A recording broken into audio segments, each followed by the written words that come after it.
How to Be an Alien by George Mikes. Preface. I wrote this book in 1946. Many people bought it and said kind things about it. I was surprised and pleased by. I was also unhappy that they liked it. I will explain. It is very nice when a lot of people buy a book by a new writer. I'm sorry, very nice is not an English thing to say. It is not unpleasant when a lot of readers like a new book. Why was I unhappy? I wrote this book to tell the English what I thought about them, or where to get off, as they say. I thought I was brave. I thought this book is going to make the English angry. But no storm came. The English only said that my book was quite amusing. I was very unhappy. Then, a few weeks later, I heard about a woman who gave this book to her husband because she thought it was quite amusing. The man sat down, put his feet up, and read the book. His face became darker and darker. When he finished the book, he stood up and said, "Rude, very, very rude." He threw the book into the fire. What a good Englishman! He said just the right thing, and I felt much better. I hoped to meet more men like him, but I never found another Englishman who didn't like the book. I have written many more books since then, but nobody remembers them. Everybody thinks How to Be an Alien is the only book that I have ever written. This is a problem. I'm now in the middle of writing a very large and serious book, 750 pages long, about all Sumeria. I will win the Nobel Prize for it. It will make no difference.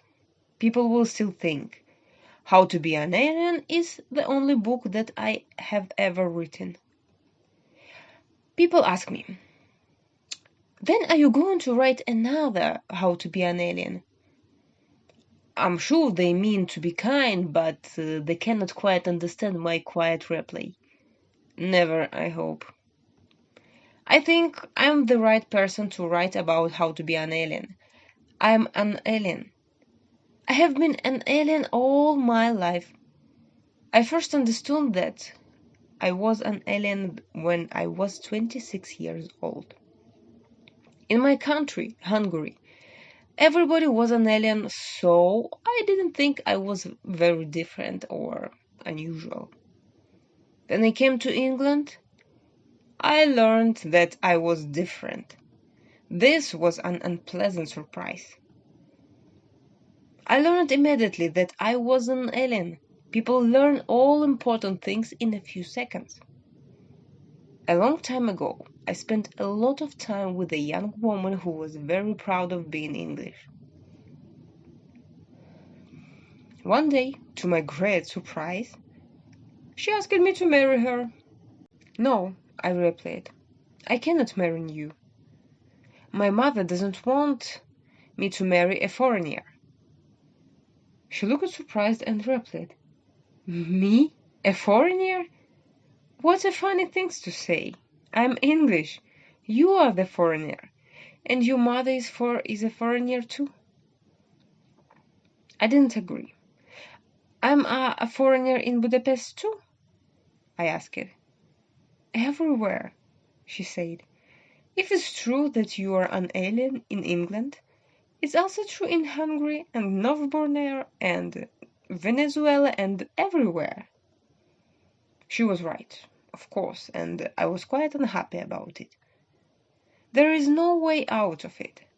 Other people can change, and criminal can perhaps change his way and become a better person, but a foreigner cannot change. A foreigner is also a foreigner. He can become British, perhaps. He can never become truly English. So, it is better to understand that you are always a foreigner. Maybe some English people will forgive you. They will be polite to you. They will ask you into their homes and they will be kind to you.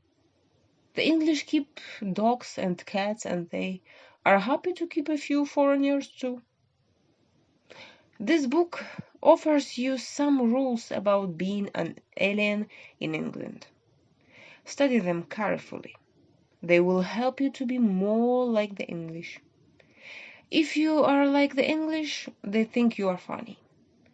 If you are not like them, they think you are even funnier.